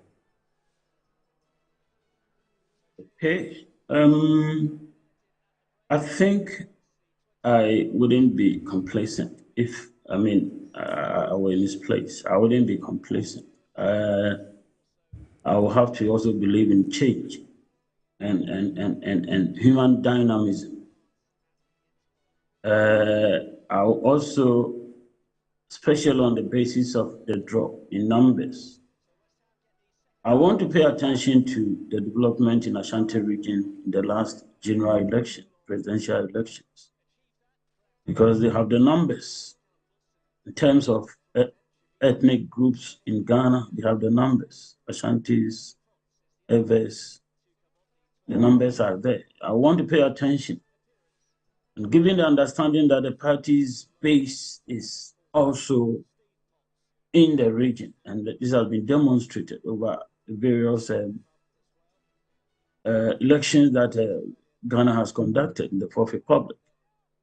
So I'll pay really, significant attention to what happened there. People didn't come out to vote, and people might not have voted for me. The question is what went wrong.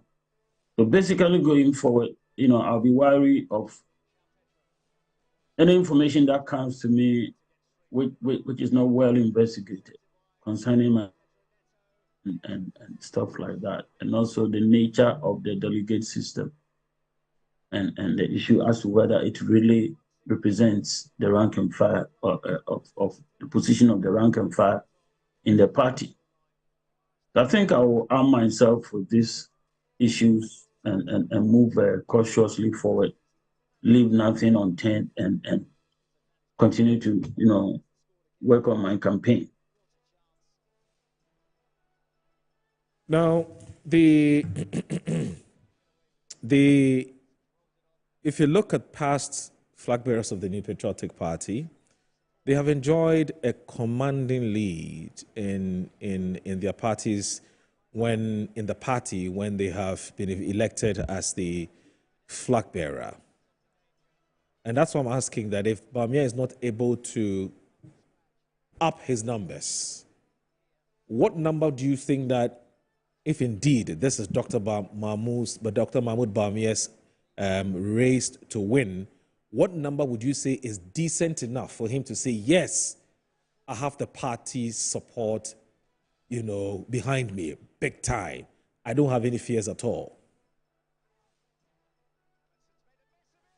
I wish I have information about developments in the past concerning other leaders that have come up. I don't have them. And generally human beings are very, very complex, and it brings in the issue between research done quantitatively and then research done qualitatively. And at times people go in for mixed methods.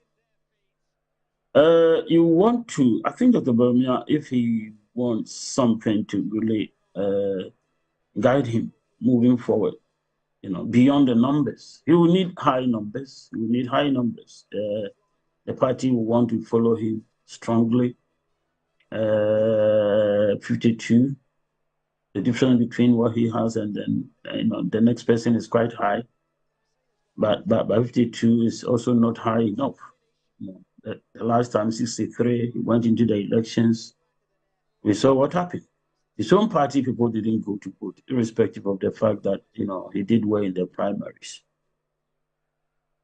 Was it possible for anyone to tell, looking at the primaries the last time round, whether people were going to stay at home and not voting?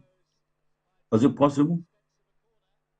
Are we sure that even if we come out with high numbers today in the current situation, the context of the parties and democratic elections, and are we sure that those who are not even here in Ashanti region, especially, everybody is not necessarily a card-bearing member, but people are informal members of the party. Almost, 8 out of 10 have contested on the ticket of the NDC before in Ashanti region, and so we can speak to some of these issues. Roughly 8 out of 10 people informally, subscribe to the MPP. So what happened the last time around is not to be taken for granted, So beyond the number, Dr. Bawumia would need numbers, Okay. All right, Doc. Percent.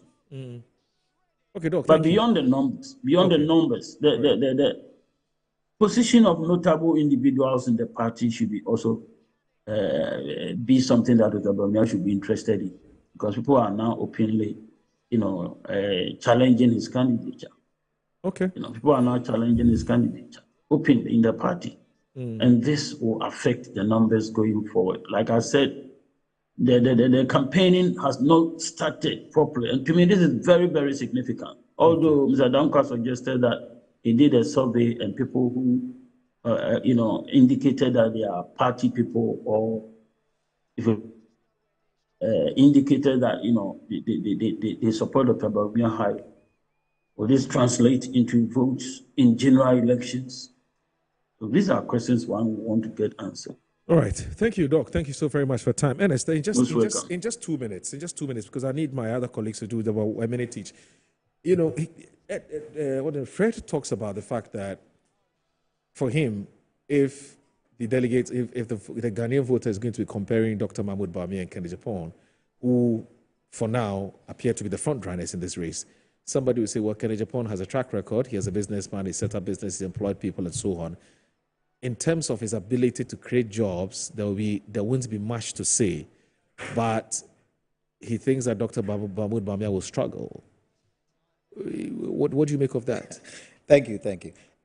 From Monday, I believe a lot of the delegates will begin to see exactly what Fred was talking about, because the man has created a lot more jobs, a lot more businesses, the steel company and other things. And I know that he's going to show what he's been able to build. A Ghanaian has been able to build with his own hands in Ghana here. And when those comparisons begin to come, everybody will agree with what Dr. Machi had just said, that the campaign had just started. You also see that, like I said earlier, the delegates are saying we want Ken. If you bring the sympathizers are saying we want to vote for the MPP. But the people who caused us the pain that made us say we will not vote and we sat at home, you are still bringing them back. And if we bring them back, automatically what happened in 2024, if you don't take care, will repeat itself. Within the past 4 years, I don't know what is going to inform the MPP sympathizers, those 6.7 million and more, who would have voted for the MPP, who decided to sit back. I don't know what we are going to do to change their minds. And then don't forget, Musa mentioned Alan and Co. The fact is that the people who fell out of the party and went away, and a lot of them, some of them have joined Fred's team, were disgruntled because of some things that they thought the system did to them, especially Alan and his boys and some other people, their focus and things. If you bring somebody like Kennedy, automatically you are going to have a situation where the reason why they left is no more there. And for that matter, if you say, come back, we have granted you a moratorium, it will happen. So for me, I feel that particular thing, if anybody who loves the MPP will want a change that will inform a decision-making process that will help our fortunes in 2028. All right. Musa, is this going to be the last of the polls? Yeah. He just lost his polls, man. Okay. Oh, sorry, your microphone is off. Sorry. Sorry, there will be three more polls to be done. One will be in October. Okay. One will be in December, and one will be in January, maybe a week or two before the elections. Okay. The last one will come with the predictions. With the last one, we'll look at those who are undecided and those who say they won't tell us. We'll model and see where they will end up voting. And is anything going to change, just briefly, is anything going to change with any of the polls you intend to do, as in perhaps pitching the aspirants, so the aspirants or the contenders that's against that of the NDC to see who... No, we will start doing that in the general polls in October. Okay. We'll take people who are making at least 10% in NDC against those who are doing at least 10% in MPP and match them head to head. That'll be very interesting. That'll be an interesting to Yes, watch. Fred, 1 minute. You see, the decision of the MPP to elect a flag bearer before they go into their internal elections was not well thought through. Why? And it will affect why? You see, once you elect, assuming they go for the elections in January, and Alhaji Bawumia wins the elections, all the persons who win national elections must be allies of Alhaji Bawumia. Yeah. They must be allies of regional elections all the way. You know what does that? You create apathy in your party. Your party people will not get involved. They will not work.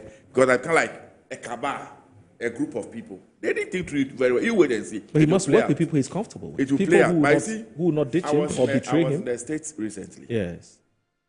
I have a number of very good friends in MPP.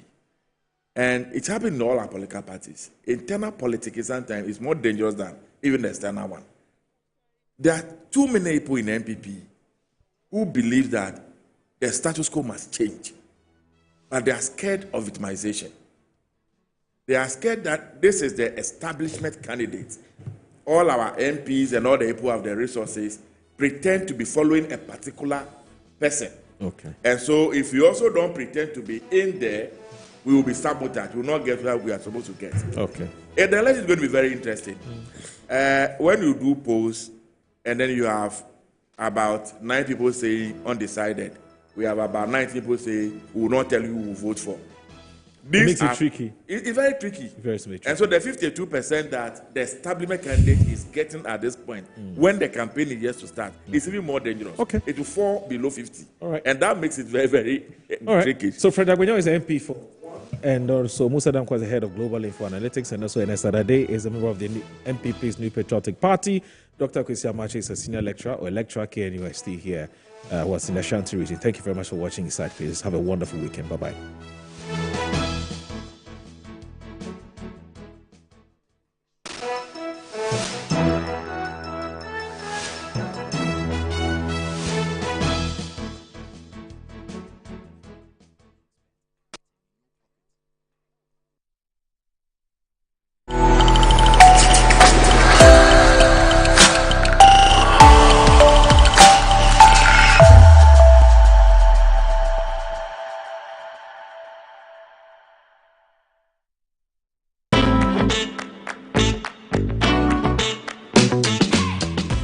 Back in the day, tune in radio from morning, and you don't want to miss out because anybody who comes on is massive. They say back in the day on Metro CFA, Mr. BKD anyway. Back in the day, mentioning the place that you used to live, that